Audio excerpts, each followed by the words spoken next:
15 seconds. Guidance is internal. 12, 11, 10, 9. Ignition sequence start. 6, 5, 4, 3, 2, 1.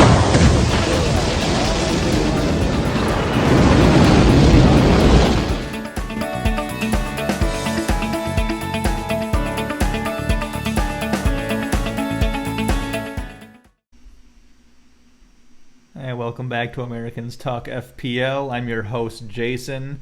My co-host, Bharat, could not make it tonight. Unfortunately, he's out speculating on cryptocurrency and probably losing lots of money. Anyways, let's get into this. It's the Game Week 31 preview. A lot of stuff has happened since the last game week. We got a double game week coming up, a blank after that, and then we're going to close out the season. So let's just dive right in. First, let's recap some of the latest talking points here. Tough blows for West Ham. Mikel Antonio hurt his hamstring in the last match, and I don't believe anything's been announced yet, but it looks like he might be out for quite a while. Declan Rice also got injured. We didn't know about that beforehand last week, but he'll be out for a few weeks at least for West Ham. So that really kind of cripples West Ham's defense more than anything with Declan Rice being out. Kind of makes guys like Cresswell or Soufal less attractive. So thinking of West Ham, Lingard has remained in great form. I think he's still a decent pick. He is outperforming his expected stats by quite a bit. But you might just want to ride him until the wheels fall off at this point. Wolves, tough blow there. Johnny re-injured his knee, unfortunately. He's going to undergo surgery and be out for a long time. Willy Boley tested positive for COVID, so he's out as well. Wolves have a really kind fixture run coming up, so it's very unfortunate timing. It makes it really tough to trust their defense going into that fixture run, and I didn't trust them a whole lot even before these injuries, so definitely not great there. Gareth Bale, kind of as expected, stayed out of the Tottenham lineup. I would kind of expect that going forward. I don't think there's going to be any miracle of him, regaining his spot and going on some huge run like I was kind of hoping earlier. So, unfortunately, that is what it is. Liverpool lost their match in Europe against Real Madrid, puts them on the brink of being out of the competition and then just concentrating on the Premier League, which for us would be fantastic because they would not have to worry about any rotation or anything like that. So, selfishly, I hope they get eliminated so that way I can really bank on their assets even more than I already am with their great fixtures, and they have a lot to play for right now. Aston Villa, unfortunately, Jack Grealish suffered a setback on his shin injury, which we did not know until after the deadline this past week. So Villa's attack still managed to get some goals. Ollie Watkins got on the score sheet for me, but overall, I'm really hoping he can make his comeback, or else it might be time to cut the cord on Watkins soon, although Villa does have a double game week at some point. So that kind of makes it difficult to cut bait now, even with their tough fixtures they have coming up, and Grealish, maybe not being back yet. All right, so let's get into my team and how I did in Game Week 30. Overall, pretty good, 63 points. Got a green arrow up to just inside the top 36K, so pretty happy with that. As far as my teams, happy to see Watkins score despite Grealish being out. Heavy rotation for some of these European competition teams like City and Chelsea had a lot of benched players in Rudiger, Stones, and Gundogan. Probably expect more rotation from those teams going forward, as it looks like they'll both advance in Europe, and City also have the other cups they're still involved in, and they have the league wrapped up, so not a whole lot for them to play for in the league right now. Kane, great captain choice against Newcastle. He came through for me big time. Rafinha kind of delivered on some of his great underlying stats we've seen. And then Salah bagged a nice nutmeg goal as well to kind of continue to right the ship there. He's had some great underlying numbers recently. His expected goals are, I'm not sure if they're top for midfielders, but I think they're pretty close to the top over the last 6 game weeks. So I'm expecting him to continue rolling with competing for the Golden Boot, competing for top 4 in kind fixtures. So I really like him right now. As far as transfers, I already actually made my move this week. I did Gundogan out for Diogo Jota. I had to make that move because before the price changes, otherwise I would not have been able to afford it. So normally I hate transferring that early in the week, but I felt like my hand was forced here, and luckily Jota did not get injured midweek. So pretty glad about that because I really wanted to get Jota in for this upcoming run. So that was my move. That's the only transfer I had, so that's all I'm going to do for now. But in the future, let's move on to the watch list, see who else I have my eye on. One guy I'm really liking ahead of Leicester's kind run of fixtures is Kelechi Iheanacho. His expected goals are second only to, I think, Harry Kane, Mikel Antonio, who's now out injured, and maybe Gabriel Jesus is a huge rotation risk. So he's almost in a league of his own right now at that 5.8 price point. So I think he's definitely a huge differential you could add in soon to take advantage of his really nice form right now in Leicester's kind fixture run. I also like Vardy as well. I think he'll be a good shout during this upcoming fixture run, but he is obviously a lot more expensive and hasn't been in quite as good a form. He's actually been creating a lot more than normal with their 2-striker formation with Iheanacho in, and now they're getting Maddison back, pretty soon. I think he played a little bit in the last match. It's expected from what I've heard that Ayoze Perez would be the one losing his spot for Maddison and not Iheanacho. So hopefully we should be safe there, but just know that Iheanacho is not completely fixture-proof right now from rotation. Richarlison had another nice game, but unfortunately couldn't really deliver on all his great chances he had.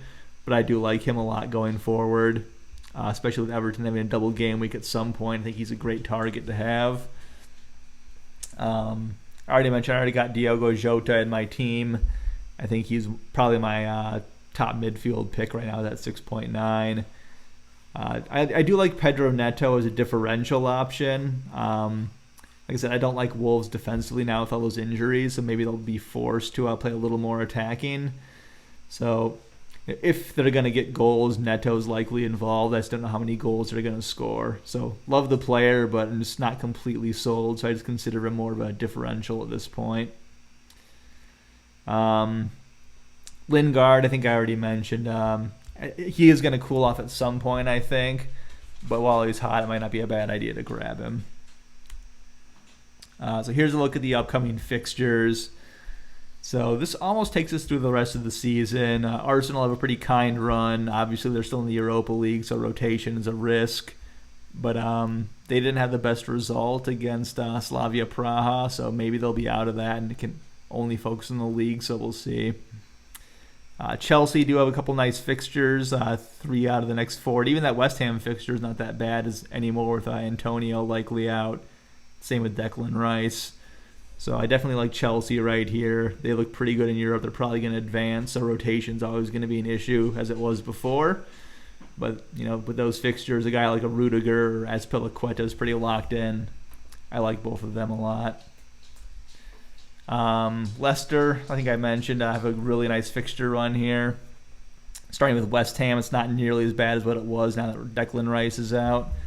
And then 4 really solid matches after that. So that Vardy and Iheanacho. I'd really like to have at least one of them in my team, and due to price, for me, it'd probably be Iheanacho. But I think if you're on a wild card, you could potentially go for like a Vardy in this situation, or if you can afford him for that matter. Liverpool really finish out the season strong. A lot of great matches. I definitely advise the Salah Jota double up here, and probably a defender if you can afford them as well. TAA has been having some good attacking form recently. Obviously, he didn't look great defensively against Real Madrid midweek. But, with this schedule they have, they're not going to be facing an attack like Real Madrid's every week. So hopefully they can tighten things up there at the back.